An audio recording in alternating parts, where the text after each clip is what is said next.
Je représente une planche de l'icône au point de départ, et donc qui est revêtue de ce que les Russes appellent le levkas, qui est un enduit en colle de peau aussi, qui est extrêmement solide et très lisse, et qui est tout blanc. Il y a déjà une symbolique de la blancheur, c'est-à-dire c'est un monde nouveau qui va naître à partir de cette absence de tout dessin, de toute figure. Et puis ensuite, il va y avoir justement le travail du dessin qui va placer les personnages sur la planche. Et ce qui est remarquable et qui rejoint justement toute la doctrine, on pourrait dire, de l'iconographie, eh bien, c'est que l'on va on va appliquer ensuite une couche sombre qui va être la couche de base, et à partir de cette couche sombre, eh bien, on va monter de plus en plus vers la lumière, et on va atteindre à la fin du travail, eh bien, ce qu'on appelle précisément les lumières, qui sont les petits traits blancs que l'on pose sur les carnations, essentiellement, mais aussi sur les vêtements, et qui en quelque sorte eh bien, scellent cet avènement, cette venue de la lumière dans les personnages et dans les physionomies. Donc on comprend bien qu'on accède là à une autre dimension, c'est l'intention de l'icône, c'est de faire accéder à une autre dimension, c'est-à-dire la dimension où les êtres sont transformés par la lumière, où ils sont entièrement habités par la lumière. La lumière ne vient plus de l'extérieur, mais cherche à évoquer justement une luminosité qui émerge de l'intérieur des personnages comme de l'intérieur des vêtements et qui sort en quelque sorte vers l'extérieur. Habituellement, dans l'existence physique habituelle, la lumière vient de l'extérieur et éclaire les personnages, tandis que là, ce sont les personnages qui sont habités par la lumière, et ce sont les réalités aussi qui sont habitées par la lumière. Alors, il y a aussi toutes sortes de procédés pour que justement cette transfiguration eh bien, se fasse voir, se fasse appréhender. La première manière, eh bien, c'est de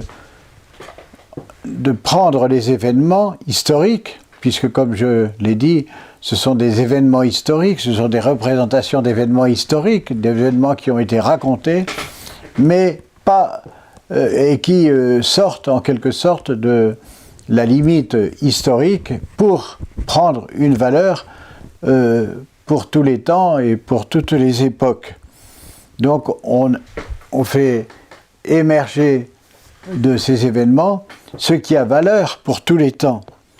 Ce ne sont pas des événements transitoires, mais ce sont des événements qui ont dès lors une portée universelle.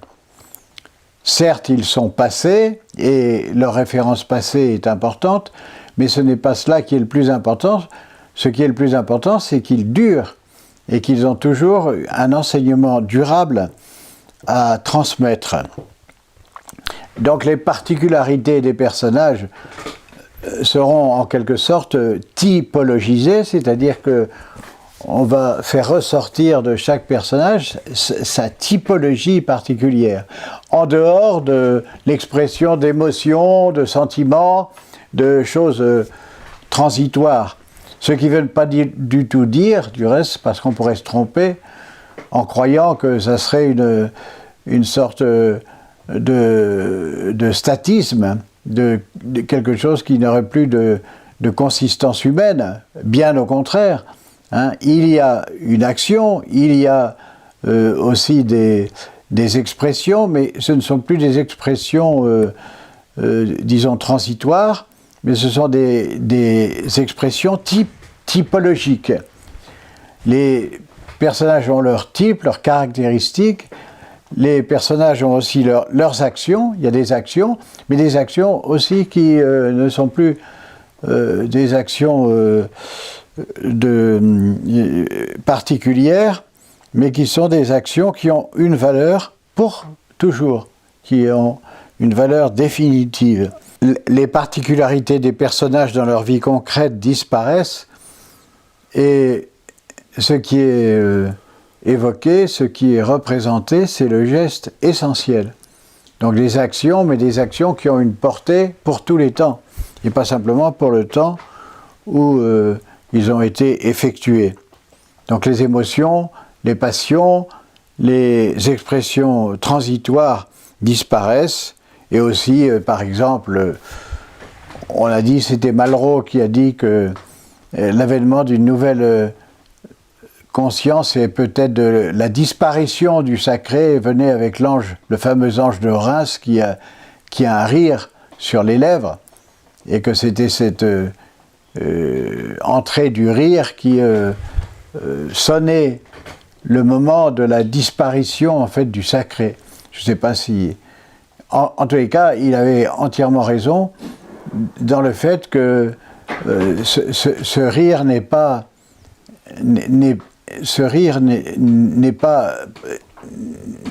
quelque chose qui demeure, qui reste, qui n'est pas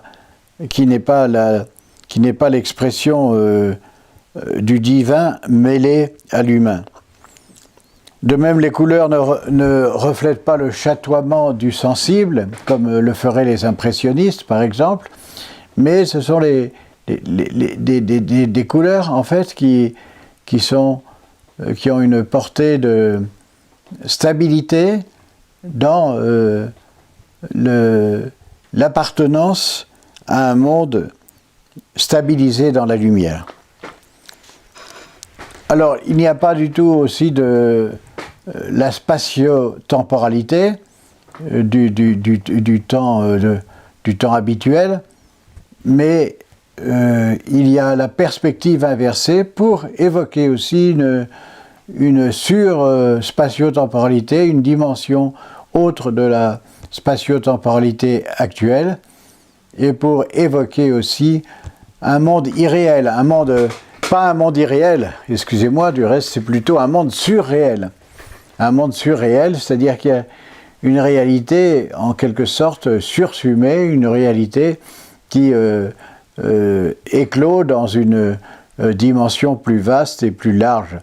De la même manière, les végétations, les fleurs, les plantes, etc. sont des plantes qui n'existent pas, qui sont inventées, comme un peu dans le surréalisme, justement. Et encore une fois, pour évoquer un autre espace et une autre temporalité. Donc voilà les quelques procédés qui vont donner aux représentations de l'icône un mystère, et ce mystère, eh bien, c'est celui qui veut être exprimé, c'est celui de l'alliance entre le visible et l'invisible. Quelque chose qui ne serait plus de l'ordre du physique, du naturaliste, du naturalisme ou du réalisme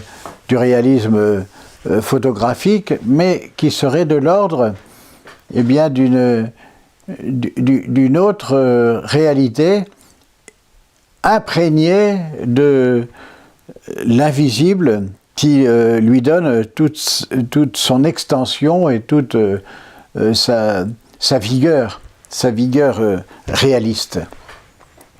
Voilà.